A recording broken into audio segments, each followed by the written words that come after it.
Welcome to Journey to Esquire, the podcast. I'm Jocelyn Hardrick, founder and president of Diversity Access Pipeline, Inc., the company behind this podcast and other great programs, like Journey to Esquire Scholarship and Leadership Program, which provides $2,000 cash scholarships to third-year law students and internships to second-year law students, along with leadership training and mentors.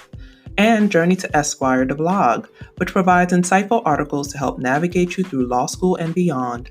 Find out more on our website, www.journeytoesquire.com.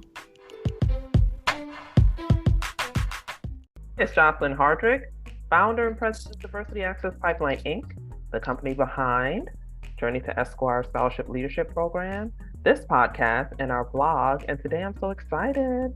We're passing the mic to Lisa Blasser, and she is the founder of the Law School Success Institute. She's going to talk to us today about academic success in law school. And before we get into her company, obviously, we're going to hear from her about her journey to Esquire. So let me tell you a little bit about Lisa. In 2001, she was a first-generation law student, studying her heart out and thinking she was ready for finals. And despite all that work, she was placed on academic probation and had to figure out how to get her act together so she did not get kicked out of law school. So this happens to a lot of students. There's no shame in it, no judgment. But it is a tough spot to be in. And what she did was she buckled down. She realized that although she was putting in a lot of work, she wasn't being intentional about doing the things and using the strategies and techniques that were going to work for her. And so she owned up to her probation status, changed her study process, got off probation, increased her GPA, passed that California bar exam on the first try. That is one of the toughest exams in the nation. And then she ultimately ended up opening up her own firm with her husband as her partner, Blasser Law, and they're based in Southern California. She also was a law professor from 2009 to 2021 in California. She was the director of academic success and bar prep. So she's going to offer some great tips. And she has a book called 9 Steps to Law School Success, a scientifically proven study process for success in law school. And she started the Law School Success Institute in 2020. So it is a new venture that she's exploring so that she can get her resources directly in the hands of the people who need them. Welcome, Lisa. Thank you so much for having me, and thank you for that introduction. Yes, great having you. I've been following you on LinkedIn, and I love your posts. I love the suggestions you give to law students, and I also love how honest and transparent you are about your own experience, because sometimes that's what's missing. You don't know if the person giving you the advice followed it themselves, number one, and are in the same position that you're in, right? So it's easy for us to just, especially you are a professor, you know, when you're a professor, your law students kind of like, yeah, right? But then they really want to hear what you've been through, and that makes them buy in more. So let's start at the beginning with your journey to Esquire. What made you want to be a lawyer? I think one of the things that made me want to be a lawyer was I kind of had a force in my life early on that kind of set the bar really low for me and made me feel to be kind of like a happy-go-lucky, not really going to accomplish much in life. She's very, lollygagging type of like stigma kind of put on me. Not like that's a stigma, but it felt like it when I was younger and kind of growing up. And so I went to college and I did okay. I went to San Diego State, and I thought I need to really challenge myself to push past that barrier to see if I can do something really hard, if I can teach myself to do something really hard. And so that's what I did. I applied and I got accepted to my law school, Western State, and I went there and I started that process in 2001.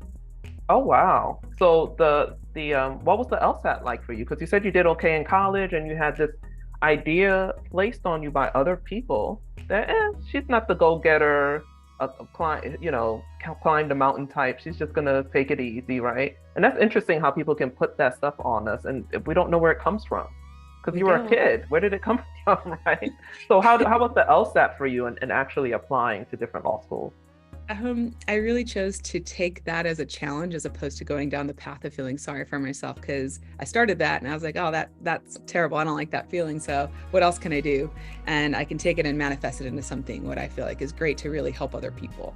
So the LSAT was a challenge. I scored very low on my first time taking it, but I had no, as a first gen student, college student and law student, I really had no idea what to expect. I didn't even really know that there are resources out there to help me increase my score. So I did it on my own and scored really low. And then I found Kaplan. And Kaplan at the time had a program that's very similar to the one that they offer now. And I taught myself. I did every single question in that big, huge book. And until I started seeing myself, I'd take tests, I practiced in the exact same way I'd be tested in the exact same time frame. And then I started seeing increases. And then I ultimately increased it my second time. And the average was enough to get me into my law school between the two scores. Yeah, nice. And a lot of people have that story. They have to take it more than once to get the score that they want. And then it's a thing. It's like it's a test that you have to learn to take. It's not testing your intelligence or your innate skills for the most part, right? A lot of students don't realize, and they take it so personally when they don't do well. It's like, listen, these other people got all kinds of things helping them. Yes. So you have to find the resources that are going to help you. And it's interesting because you're a law professor. I want to ask you about this. What did you think about the on again, off again with the LSAT? Like it was off, now it's on, and I'm like, what happened? It's really difficult, right? Because I think sometimes I feel that standardized tests, what I think they tested, what they tested for me were my ability to teach myself things, and that is a skill that you need as a lawyer. The content is troublesome because it has really nothing to do with what we, so when it was off, it's okay. When it's on, it's okay. I've been on, at my law school, I was on the admissions committee as well. They place us on admissions, faculty are on our admissions committee, and we took a holistic approach. So LSAT was definitely a part of it, but we read everything students submitted, every addendum. I looked at every transcript, and we really tried to make sense of it. So I know not every law school does that, but for me, an LSAT score is an LSAT score. It doesn't define you, just like your law school grades don't define you, just like the bar exam doesn't define you. Yeah, that's a very good way to look at it. Yeah. It's a part of the process. It's the process. The figuring it out is where you gain the confidence, and the confidence comes from that grit and really buckling down and really honestly just being aware of what your goal is. Yeah. Like, what's the goal here? So like if I score low, it's not that I'm being punished, it's that I just missed the bar here and I got to go back and figure this out. Yeah. Younger people are having some trouble with that. And we have to show them, right? Because you said you were, 2001 was when you were going to law school. I was going in 2006. So we're like Gen X, Zennials, and we latchkey kids, the stuff where we had to figure stuff out on our own. Yes. And younger generations had a lot more access to things. And so they're now, for the first time, trying to figure things out on their own. And they internalize their failures a little too quickly. Or you shouldn't internalize it at all. But man, they do it right away. It goes instantly to like them, right? Yes. It's them being bad or inadequate or failure. And it's not. It's just not.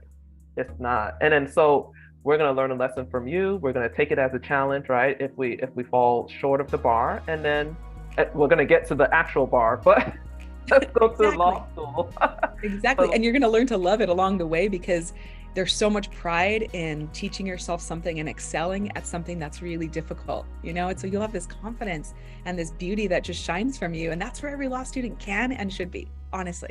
Yeah, they should. I do bar coaching with my students, and just like you, and I tell them, you all are acting like some wild animal is chasing you and you're running away. You need to see this as you're climbing a mountain, and getting to the top is going to be the prize. You are going after this. It's not going after you. Exactly. And just that mindset shift can make a huge difference. Absolutely. And it's also day by day, because when we have the mountain, when we see the mountain off in the distance passing the bar exam, it's almost it almost underserves our students when they think in that day, in this moment, 65 days from graduation, my goal should be to pass the bar. The goal should really be, what can I do? What tasks can I cross off today and tomorrow and every, other 60 of the other 63 days to get there? And when we have that daily task list is in our control. So we feel good and confident. So we're crossing it off because it's definitely in our control. And as we make our way, we start getting to the top of the mountain. And that when you've done everything for those 65 days, there's no better thing to feel when walking through those conference, doors, to say, there's nothing more I could have done. Let's take it now. I don't even care what the result is, because I did 100,000% of my best. Absolutely. I always tell them you want to walk in confident. Yes. And ready to beat that bar exam. Absolutely. So we always end up talking about the bar exam, and no matter how hard I try to get away, but it's on so many people's minds, right? It is. Okay. So let's go to you. You're in law school. You're excited. So like I said in your intro, you were busting your butt and doing everything you thought that you should be doing. So talk about your law school experience and whether you enjoyed it. Yep. So my first semester, I was doing everything I thought. You're supposed to be in the library 60 hours a week. And I was crossing, I knew there was assignments. And so I was just doing them. And I was reading from the beginning to the end of cases, not necessarily understanding, but trying to pull an issue, a rule, a reasoning, and an outcome. So that I could go to class and just regurgitate what I was learning. And so to my shock, I thought that was enough. And I thought that's what you're supposed to do. I would listen to substantive lectures from professors across the country, trying to gain an understanding, but that was irrelevant to what my professors were teaching me. It was so different, as you know, right? And so I took my exams and I failed. I failed almost every single one of them. So my GPA, my first semester, was a 2.02. And so I skated by. Because I skated by, there was no academic support offered to me. And I thought, okay, I did it. So I continued doing those things, thinking that was the right way. And then my second semester, my GPA fell to a 1.191 or 1.91, and which was below the threshold for my law school at the time. And so I was placed on academic probation. So I was really forced to figure out, well, why is the stuff that I was doing, why was that not working? And I had to do that. And as soon as I figured it out, I had a purpose for every single task I was doing. I started reading my cases differently. I started scheduling my calendar differently. I started transforming my outlines into these documents that mirror the way that I'll write that main topic on the exam. The biggest thing for me was it was so exciting to dissect my professor's syllabi, to really understand, okay, in evidence, I'm going to learn, 12 main topics. In Crim Pro, I'm going to learn 6. In Con Law, I'm going to learn 4 this semester. Just knowing that was a game changer, because then I could attack each main topic the same way. So I figured that out, and I just started loving it. And I started opening myself up to opportunity or wanting opportunity, but it just wasn't there for me because my grades were so low. Because I didn't go to an Ivy League school. I didn't have all these amazing credentials.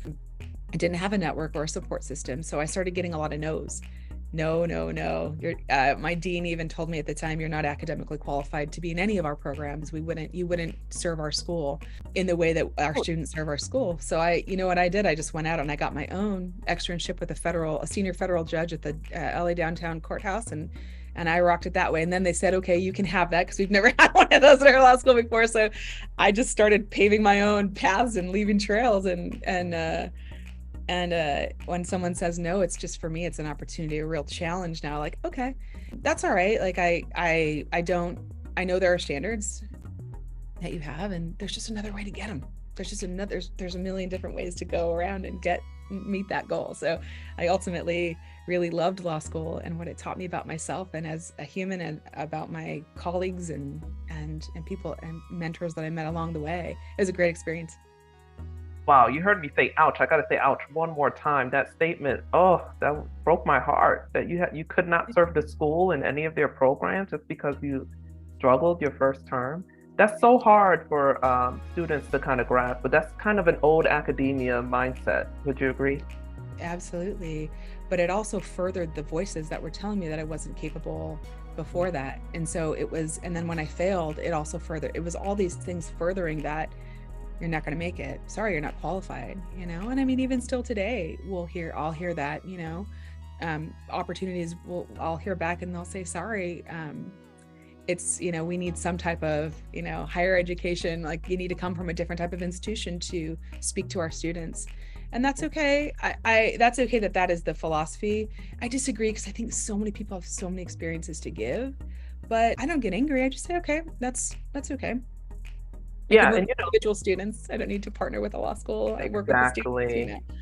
Yeah, because sometimes I do that with my program, trying to get into other schools and they don't get it, and you don't know anyone there, or the person you knew left, and then you're like, that's okay. That's what social media is for. That's what, they're on Instagram, they're on TikTok. I'm gonna go find them there, and they Yeah. are welcome to come. And Yes, they then you do. get enough fans from the school, then the students will go to the school and say, you need to bring this person here because we Yes. need to hear what she has to offer. And I teach at an access school like the one you went to and the one you taught at Cooley Law School. And so we have this holistic approach. And like you said, and I have to tell them too, most law schools do not give academic support until you're on probation. And we provide it all the time. It's like you have full access. Please go use those resources. And Yeah. there's still some stigma though. Students think, well, I have to be struggling. I'm like, no, you don't. I promise you, if I had these resources, I'd be all over them when I was a law student. 100%, Yeah. 100%. I have so many students that are getting a 3.4 or a 3.5, and they feel for them that is a failure. And so they're like, Lisa, can you help me elevate me to that 4.0? What am I doing? Tweak my process, find the needle in my haystack so that we can just make this shift and get me to that 4.0. And so it's amazing because it's not just struggling students, it's really successful students at every law school. Yeah. Law schoolism. Yeah. And they're trying to do what you did, which was amazing, a federal clerkship. Yeah, it's great. Yeah, because that's one of the goals of our program, get more students interested in clerkship. They don't even know what it is. They don't know how to get there. Yeah. Exactly. And I was a federal law clerk for 5 years. And when I was in law school, no one really explained to me what it was and how it would benefit me personally. They just kept saying it's prestigious. I'm like, that's not good enough, right? Because I'm a first gen law student. I got a bunch of loans. Prestige does not pay my bills. That was my favorite thing to say. I need you to explain to me the overall benefit, long term benefit. And as you saw immediately, once they found out you were with a federal judge, all of a sudden doors opened, right? So that's one of the big benefits. How did you enjoy that clerkship opportunity? It was an experience for me of a lifetime. I'll never forget what I learned and what he taught me, the late Judge Takasugi. He's absolutely, he had the kindest heart. He ran his courtroom like a business, which I really, really enjoyed because people were people, they weren't numbers. He had a heart for minority. Anybody that, came into his courtroom was treated exactly the same, regardless of what the situation was or what the case was about. And he let us, bailiff his trials. He had us break at certain points in the trials, and he'd pull us all into chambers because there was 3 other clerks as well, or interns, and he would ask us how to rule on these evidentiary, objections. And it was just life-changing for me because I really saw from the moment you walk into the courtroom and the moment that a defendant or plaintiff, comes into the courtroom, what was about to happen and how it played out, and how what you say, the words you choose, are so important in every situation. And I also learned a lot about the criminal justice system. I mean, I studied criminal justice, but I learned that there's a lot of unfairness that because I was busy on my path, I didn't see, and there's a lot of inequality, unfairness, there's a lot of missed opportunity, and there's a lot of judgment that goes on that necessarily, if you understand the reason that someone's path leads them to commit a crime, if you really truly understand what happened there and why people are committing crimes, you'll have a completely different understanding of how we should treat them, how we should treat people in our court system when they get there, after they've been charged with something. And so for me, it was life-changing. It gave me a really great understanding of a lot of things that just to me were unknown. Oh wow, that's great. I'll bring law students to the courthouse near me and visit my old judges. And there's something about the person coming in the orange jumpsuit with the chains on their arms and hands that gets them every time. It's one thing to see it on TV, to read it in the book, but when you see it, and it's like, wow, these real people are here. Real prison time, real families are impacted, real, crimes are happening. And like you said, he had you rule on evidentiary hearings. So now evidence finally makes sense. Exactly. I was like, character? Okay. understand this character role. Character Yeah, has the got me in law hearsay. school. What is hearsay? Why is it? Yeah, it starts to make sense, It right? makes And sense. federal court is great. You have civil and criminal, so it's just you get so much exposure. So Absolutely. now, okay, you're wrapping up law school. You've bumped up the GPA. You figured things out. What is your first job search like? I cold called a law firm in law school. I cold called them, and I had no idea what personal injury law was.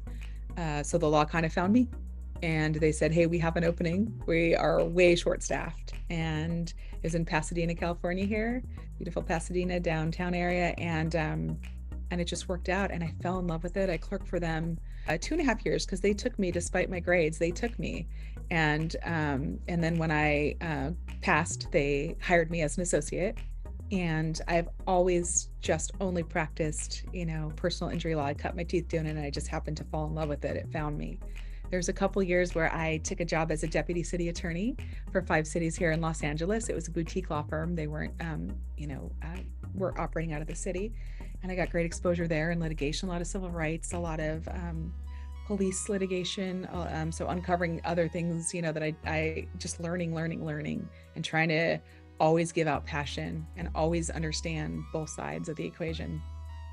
And that kind of led me to always knowing what I was missing in law school, what I felt was missing in legal education, and wanting to give that back to students. Because as I was briefly mentioning to you before, it's one thing to say that we want all students to have the same opportunities in law school, but it's a completely different thing to just offer opportunities to everyone, because not everyone is on that same level playing field. So you can offer one student an opportunity, they might thrive, another student the same opportunity, because they didn't have the same exposure, experience, they are not going to thrive as well.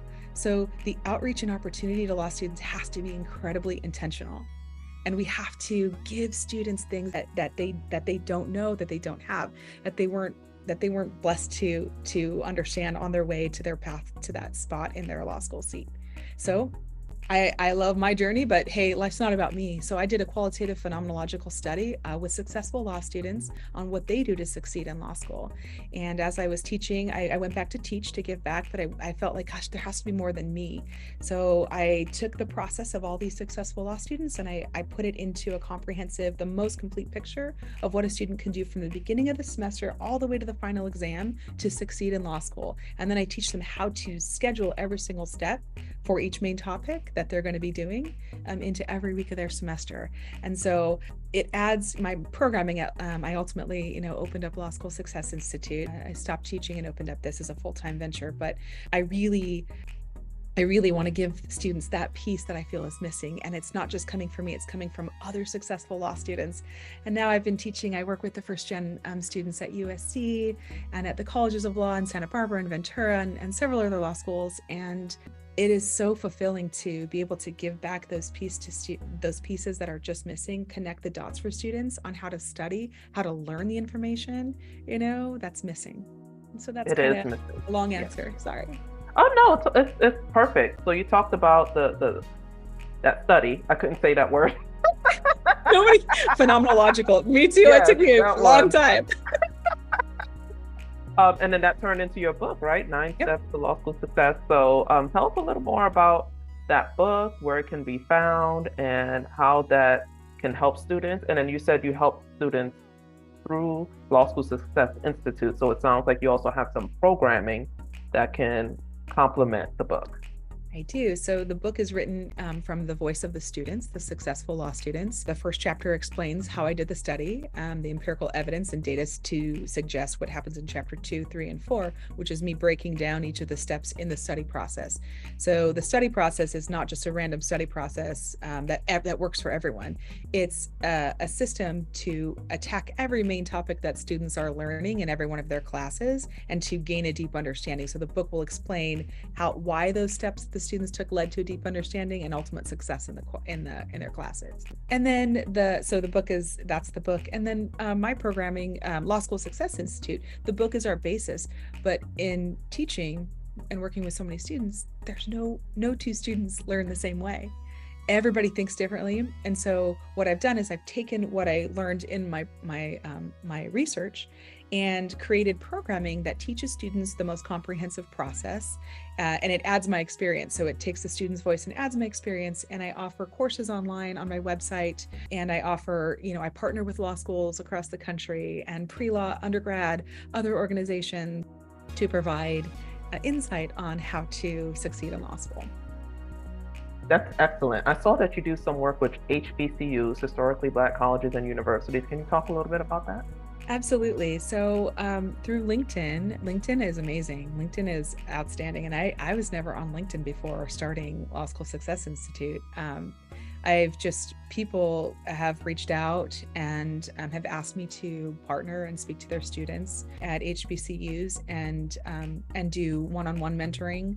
I've also worked with a couple of high school programs and Black Money Matters, the National Black Pre-Law Conference, Bethune-Cookman, and just universities that are interested in just giving their students also not level and playing ground, the intentional opportunity to succeed, that information that's missing, that not everybody gets, that I believe everyone should have.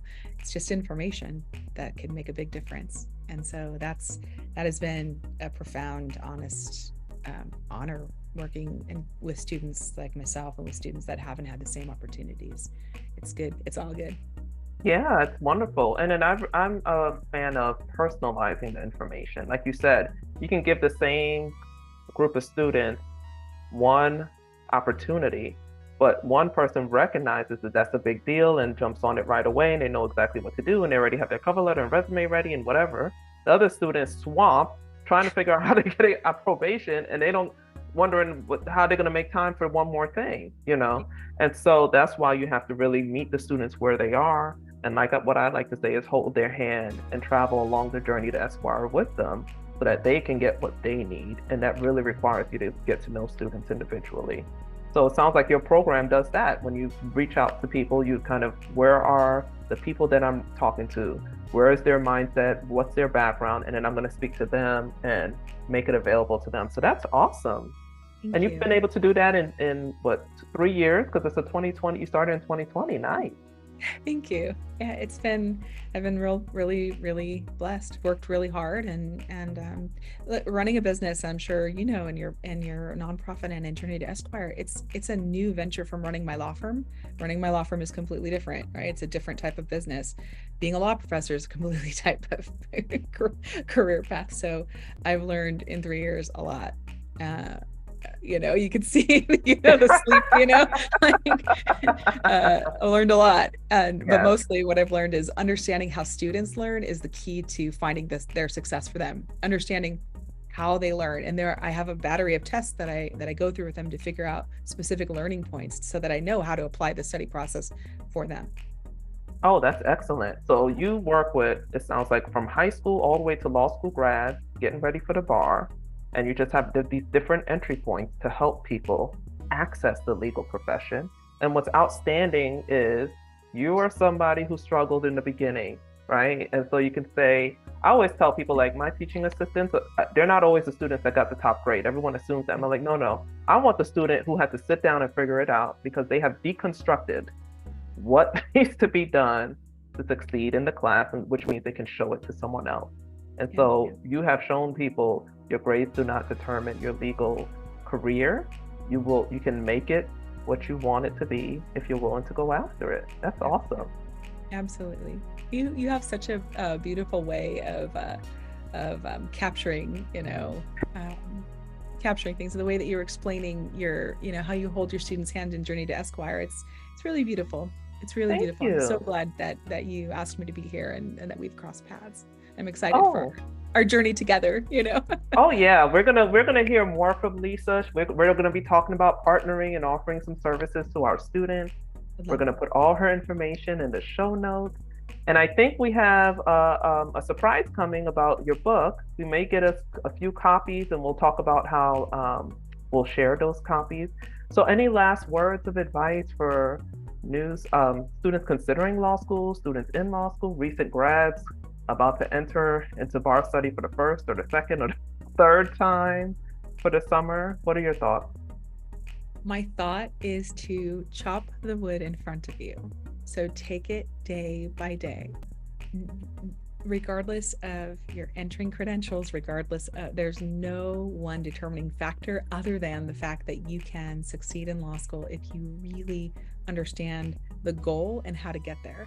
So chop the wood in front of you, put each day, put the tasks into, neatly, combined stacks for each day, and then tackle them, unravel them each day. And what you'll find is as you make your way to your first day of law school, to that first final exam, to the bar exam, to that first job, to that second, third, fourth, fifth bar exam, if that's you, and that's okay if that's you, what you'll find is if you categorize each day to do all the things you need to meet that big goal, you're going to be just fine. And talk to as many people as you can that are experts in your field, or experts in other professors. Talk to your academic support department, talk to professors at other law schools, go on LinkedIn and talk to attorneys and get advice on what would help you in whatever capacity situation that you're in, pre-law, law, or about to take the bar.